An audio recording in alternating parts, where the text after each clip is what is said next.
What if, like, the secret to dealing with your most toxic coworker is currently rotting in the bottom of your refrigerator's crisper drawer? I mean, I know it sounds totally absurd, right? But the philosophy we are unpacking today actually suggests that the universe is constantly offering us these profound, behavioral psychology insights. Yeah, cleverly disguised as neglected produce. Exactly, just sitting there in the fridge. Well, welcome to this deep dive, custom tailored just for you. Today, we are exploring a translated 2020 text by Sieng, and it's titled Revelations from Daily Life. It's a really fascinating read. It is, and our mission today is to dissect a specific, highly practical application of Zen. It's this concept the text calls the book without words. So we're going to look at how observing the really mundane objects around us, like the groceries, the houseplants, the winter weather, can actually unlock some deeply uncomfortable truths about human nature and our social relationships. Right, and to frame this properly, we really have to understand the core premise that's driving all these observations. The source material basically operates on the idea that everything in the physical world, every changing phenomenon, every ruined vegetable, every drafty window is a direct communication from what is termed the greatest creator. Okay, so it's not like reading a textbook. No, not at all. No. The universe or nature or, whatever you want to call that organizing principle, it doesn't require this lofty academic posture to be understood. It doesn't whisper secrets in ancient Greek. Thankfully. Yeah, right. It speaks to us through our immediate environment. So reading this book without words simply requires a shift in attention. And I promise you, by the end of this deep dive, you will never look at a bag of groceries, a dying house plant, or a frustrating neighbor the same way again. It really does change your perspective. It does. So let's start in the most mundane place possible, which is the kitchen pantry, or specifically the main compartment of the refrigerator. Have you ever, like, tossed a bag of flour into the fridge and just forgotten about it for a year? Oh, yeah. I mean, most people have a graveyard of forgotten ingredients in the back of the fridge. Right. But when you eventually pull that flour out, you don't find a usable baking ingredient. You find this heavy, damp, solid lump. Yeah, it's completely inedible. Exactly. Because flour, by its very chemical makeup, requires a dry, heavily ventilated environment to survive.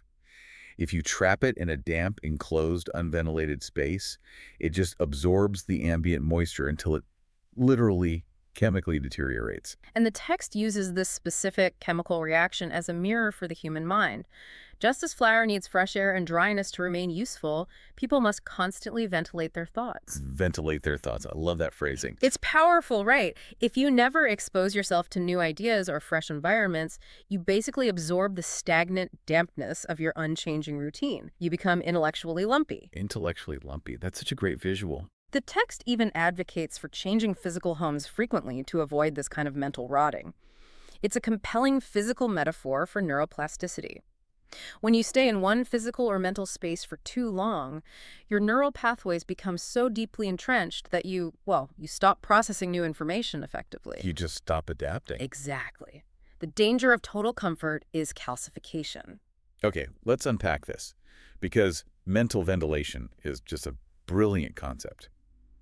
I immediately think of clearing a computer's cache. Oh, that's a good comparison. Right, like if you never clear your browser history, your machine gets sluggish, it freezes, it holds on to corrupted data. Our minds do the exact same thing if we don't open the windows and let new ideas blow through. We just recirculate the same stale biases. We really do. But I do struggle with the literal application here. Like, is uprooting ourselves and changing homes frequently always the answer? It sounds exhausting, honestly. It does. Constant moving seems exhausting. Don't humans also need to put down roots to develop any kind of meaningful depth? Yeah, and that tension is exactly why the text pushes the metaphor further. It moves from chemical stagnation to biological infestation. So the argument isn't necessarily about calling a moving van every 6 months, right? It's about the universal law of stagnant conditions. Okay, how so? Think about clothing. If you wear the same unwashed clothes for a month, biological parasites like lice inevitably appear. Ugh, gross. But yeah. The greatest creator, or the laws of nature, dictate that wherever the right stagnant conditions exist, parasitic species will find them and take root. Wow. Which means if you create a stagnant, unventilated mental environment, you are essentially laying out a welcome mat for for toxic parasitic mindsets to infest your daily life. You invite bitterness or apathy simply by failing to air out your routines. That is wow. And it gets even more provocative when applied globally. The text uses the same philosophical lens to examine the coronavirus pandemic. Oh, really? Yeah. Now, just to be very clear to you listening, we are impartially reporting the text's specific framework here, entirely separate from the virology or politics of the actual event. Right, we're just looking at the author's philosophical perspective. Exactly. So through the Zen perspective, a virus is framed as a literal physical manifestation of nature reacting to human stagnation. The premise is that if humanity refuses to voluntarily adopt new ways of living and ventilate its collective mindset, well, the environment forces the issue. So now, Nick, In this view, no. A virus arrives as a consequence of those conditions, acting as a harsh prompt, demanding that we think and live differently. nature abhors a vacuum, but it apparently loves a stagnant room. That's a great way to put it. If you don't actively choose to ventilate your mind, the external world forces it upon you, sometimes violently. And that transitions us perfectly from how we manage our internal mental hygiene to how we manage our external relationships. If the pantry teaches us about stagnation, the crisper drawer teaches us about relational bandwidth. Yes, this is a phenomenon I see all the time. Imagine buying fresh eggplants and storing them in the coldest part of your refrigerator right around freezing. I've definitely made that mistake. Right. Within just a few days, the flesh turns black. They get frostbitten, and the structure of the vegetable is just totally ruined. So adjusting your strategy, you leave the next batch of eggplants out on the counter at room temperature. But they can't survive that either. No, they quickly rot in the ambient heat. It's basically a biological double bind. The eggplant cannot survive extreme temperatures on either end of the spectrum.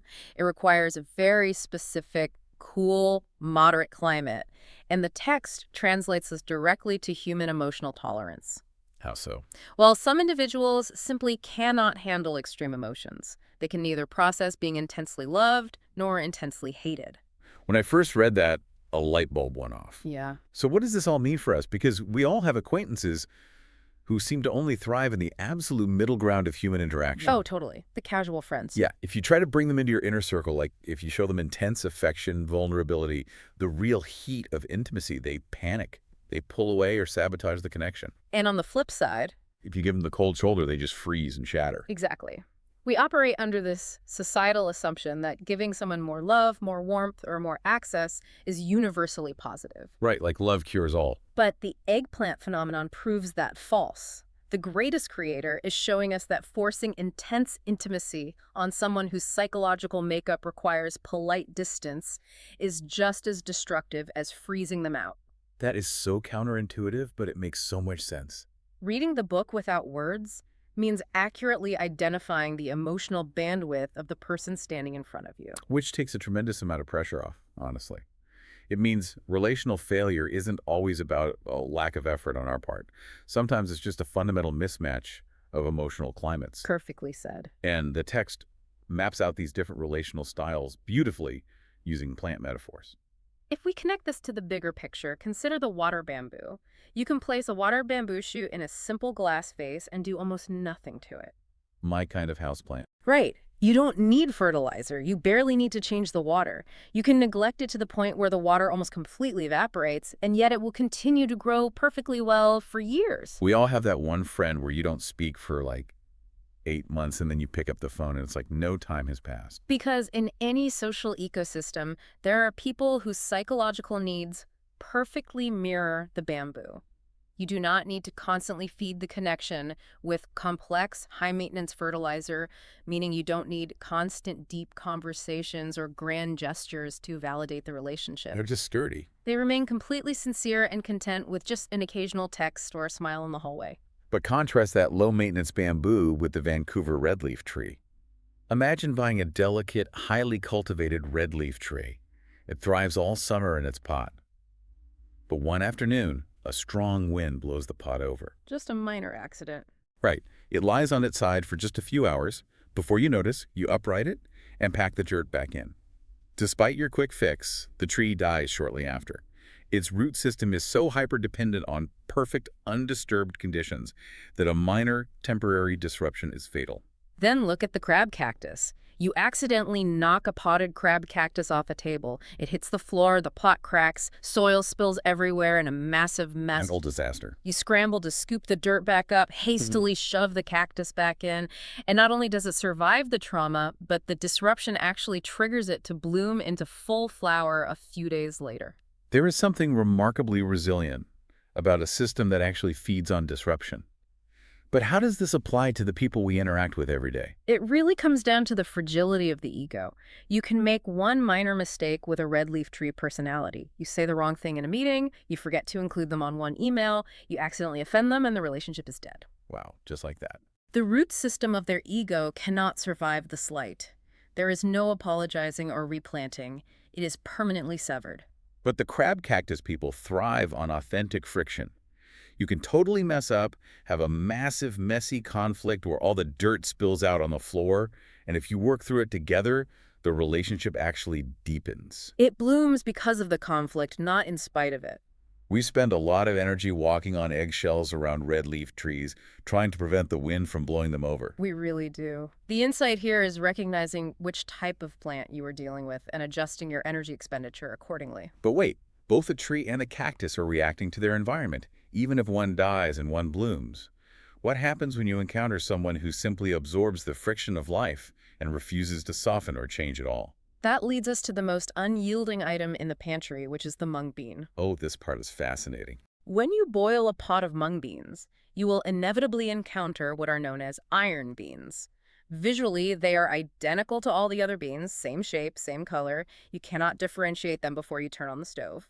But when the water boils, the normal beans soften, expand, and open up. Mm. The iron beans do not.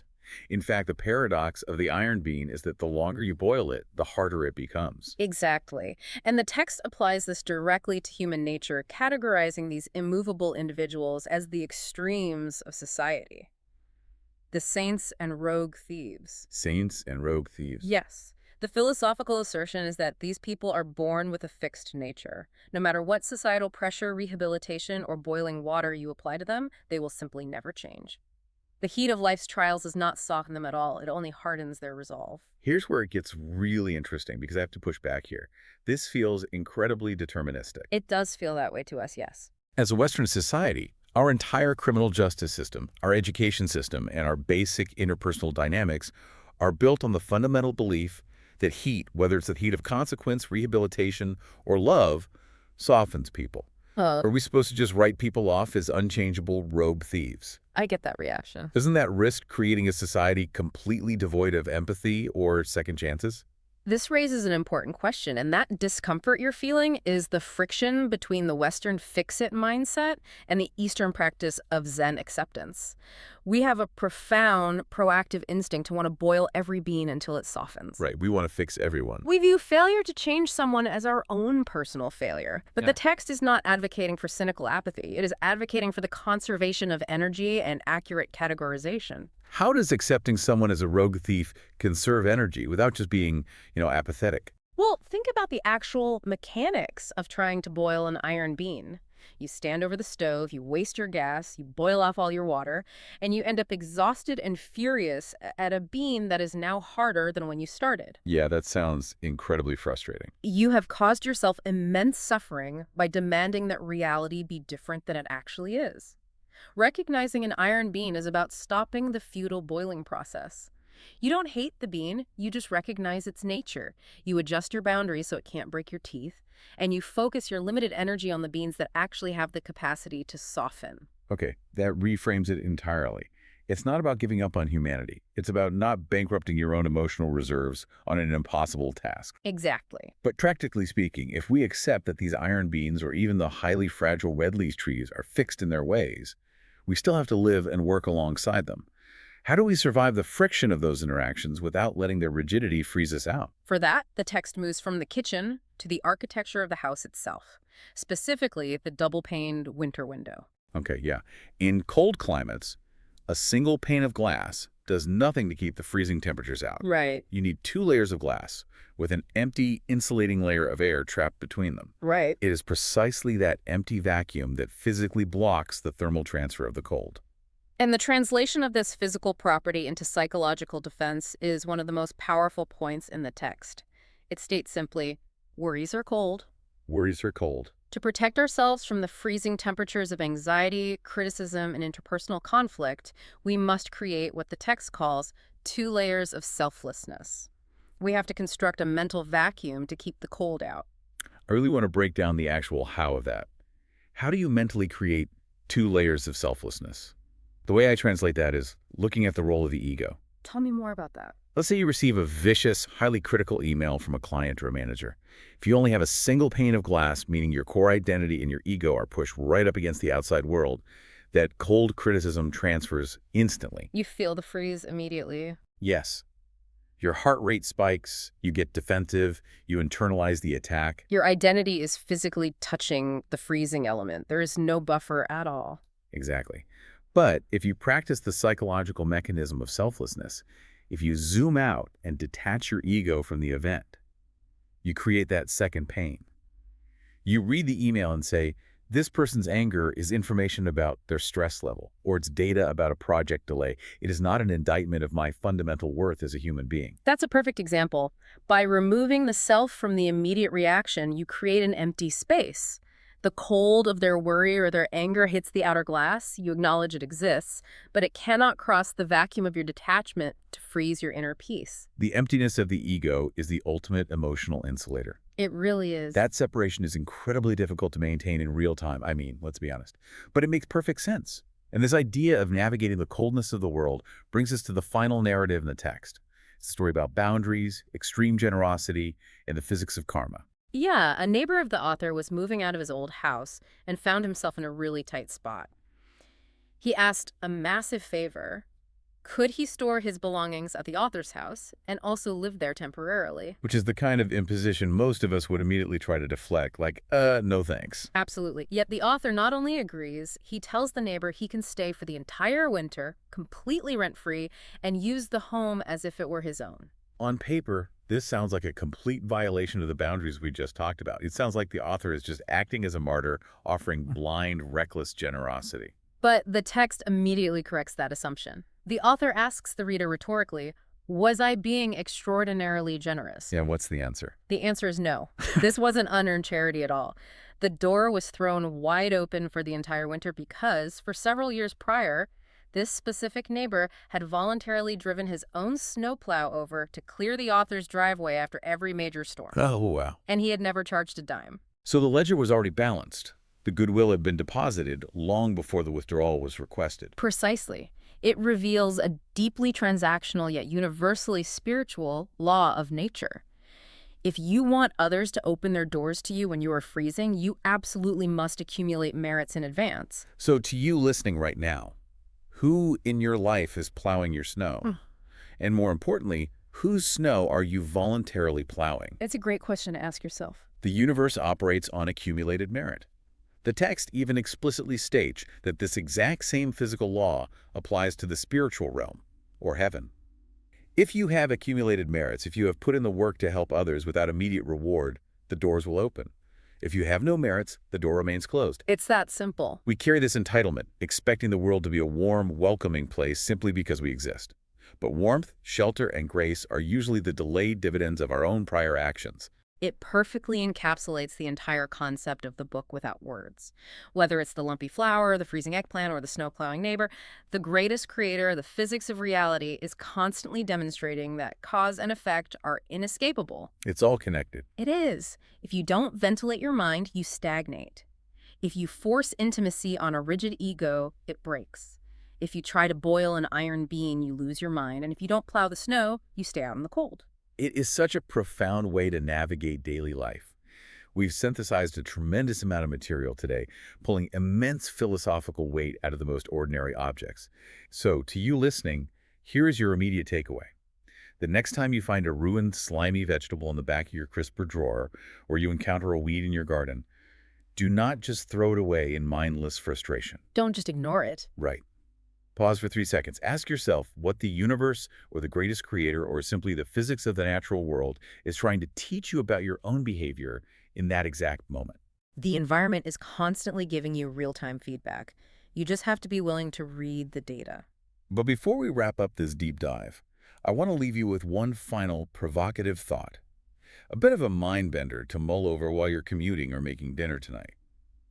We have spent this entire time treating the world around us, the groceries, the weather, the houseplants, as a book without words for us to read and decipher. We have positioned ourselves entirely as the observers. But turn that mirror around for a second.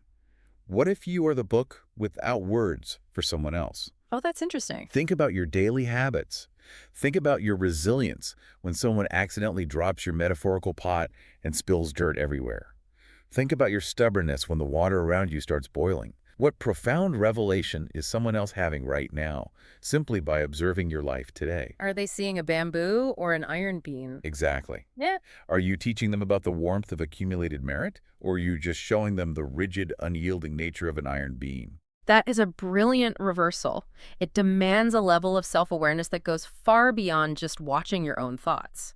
It forces you to realize you are the environment for everyone else. Keep reading the world around you, and remember that the world is reading you right back. Thanks for joining us on this deep dive. We will catch you next time. And seriously, go check the flower in your fridge.